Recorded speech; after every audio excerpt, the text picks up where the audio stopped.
जय श्री श्याम। लड्डू गोपाल जी के प्यारे प्यारे भक्तों, आज फिर एक नई वीडियो के साथ। इससे पहले अगर आप लड्डू गोपाल जी की हैप्पी सी फैमिली में जुड़ना चाहते हैं तो जल्दी से एक सब्सक्राइब कर दीजिए, बेल आइकन प्रेस कर दीजिए। चलिए वीडियो शुरू करते हैं। लड्डू गोपाल जी के प्यारे प्यारे भक्तों, तो देखिए कुछ चीज़ें ऐसी होती हैं जो हमारा मन कहता है करने के लिए, लेकिन कुछ परिस्थिति ऐसी बन जाती है कि हम उनको चाह कर भी नहीं कर पाते। लेकिन मन में कहीं ना कहीं ये आशंका रहती है, ये बात रहती है कि मैं इस चीज़ के बारे में जान लूँ कि ये सही है या गलत है, मुझे ऐसी परिस्थिति में ये काम करना है या नहीं करना है।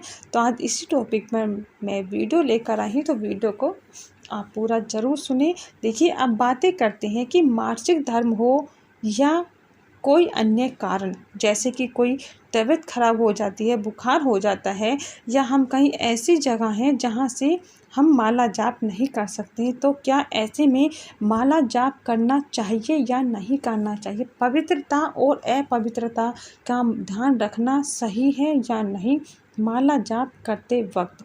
कि माला जाप करने के लिए हमें किस चीज़ की ज़रूरत है और किस चीज़ की नहीं, समय की ज़रूरत है या पवित्रता की ज़रूरत है। तो इस टॉपिक पर आज हम बातें करेंगे, तो वीडियो को आप पूरा सुनेंगे तो आपको अच्छे से समझ आ जाएगी, क्योंकि आपकी ही सेवा में हम ये सब लेकर आते हैं बाल गोपाल जी की कृपा से। कि बाल गोपाल जी की कृपा आप सब पर बनी रहे और आप सबका आशीर्वाद हमको मिलता रहे। तो देखिए, मासिक धर्म हो या कोई भी कारण, देखिए माला जाप करने का जो नियम है वो माला हाथ में लेकर जाप करे। इससे क्या होता है कि माला जो होती है एक पवित्र है, पवित्र चीज़ है, वस्तु है, वो हमारे बाल गोपाल जी के लिए बनाई गई है कि उसका जो ध्यान हम करते हैं हाथ में लेकर, हम उस वक्त एक अजीब ऊर्जा में खो जाते हैं। एक अजीब ऊर्जा, एक पवित्रता, एक तेज कहिए, जो बाल गोपाल जी का तेज जो हमारे चारों तरफ हो जाता है, जिसके कारण से हमारा ध्यान सिर्फ एक ही जगह लगता है, हमारे प्रभु की शरण में। ऐसे में हमारा ध्यान कहीं और नहीं जाता है, क्योंकि माला हमारे हाथ में होती है, होठों पर प्रभु का नाम होता है, तो हमें किसी और चीज़ में ध्यान नहीं जाता है। लेकिन अगर हम अपवित्र हैं, इस स्थिति में हैं कि हम माला को नहीं हाथ लगा सकते हैं, तो अब हम जाप कैसे करें? क्या जाप करना छोड़ दें? क्या जाप में ध्यान लगाना छोड़ दें? देखिए, माला का जाप करने से हमें ये पता चल जाता है कि हमने अपने प्रभु का कितना ध्यान किया है, कितनी बार ध्यान कर लिया है, इससे ये पता चल जाता है। और इसके साथ साथ हम एक पवित्र स्थान पर बैठ जाते हैं, पवित्रता में खो जाते हैं। लेकिन प्रभु हमारे मन में बसे हुए हैं, हम उनको अलग कैसे कर सकते हैं? लेकिन जो कुदरती है, जो भगवान की कृपा से हमें कुछ दुख ऐसा प्राप्त हो जाता है, या हम ऐसी परिस्थिति में हो जाते हैं जैसे कि मासिक धर्म हो जाएं, या हम ऐसी जगह हों जहाँ से हम प्रभु का ध्यान कर सकते हैं लेकिन उनको देख नहीं सकते हैं, उनको छू नहीं सकते हैं, क्योंकि हमने स्नान नहीं किया है, शौच आदि से हम आए हैं।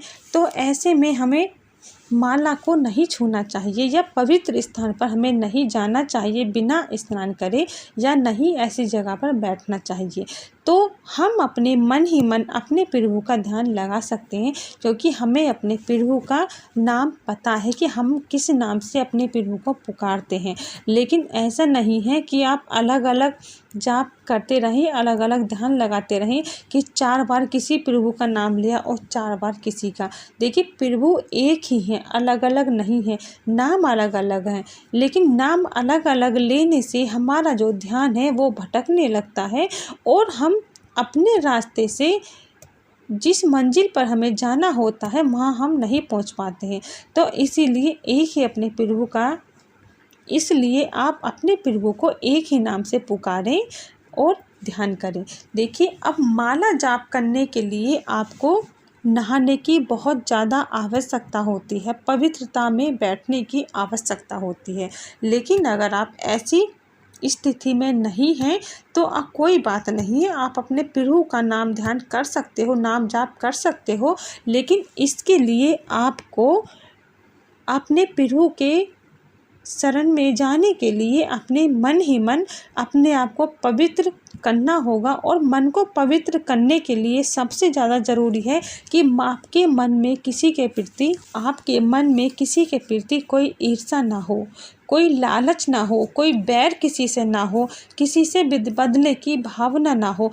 ऐसी भावना आपके मन में है, ऐसी सोच अगर आपकी है साफ एकदम, तो आप कहीं भी किसी भी परिस्थिति में अपने प्रभु का ध्यान कर सकते हो।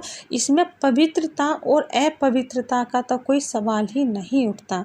लेकिन अगर आपके पास समय है, आप शुद्ध हो, नहा सकते हो, आप शुद्ध हो, पवित्र हो, स्नान करके आप अपने घर के मंदिर में बैठ सकते हो या किसी मंदिर में जाकर बैठ सकते हो या अपने घर पर ही कोई आसन लगा कर वहाँ बैठ सकते हो और माला का ध्यान कर सकते हो। तो ये बहुत अच्छी बातें हैं। अगर आपके मन के विचार ऐसे हैं तो आप अपने प्रभु की शरण में ध्यान लगाएं और उनकी कृपा आप पर बरसती रहे, उनकी कृपा आप पाते रहें। तो ऐसी ही भावना से हम आपके लिए ये छोटी छोटी सी बातें आप लेकर आते हैं जिनसे हम आपको आपके प्रभु से जोड़ सकें। और हम अपने प्रभु से यही दुआ करते हैं कि वो सदा आपकी हर मनोकामना को पूरा करे, हर घर में बाल गोपाल जी की कृपा ऐसे ही बरसती रहे। तो इसी के साथ जय श्री श्याम, राधे राधे।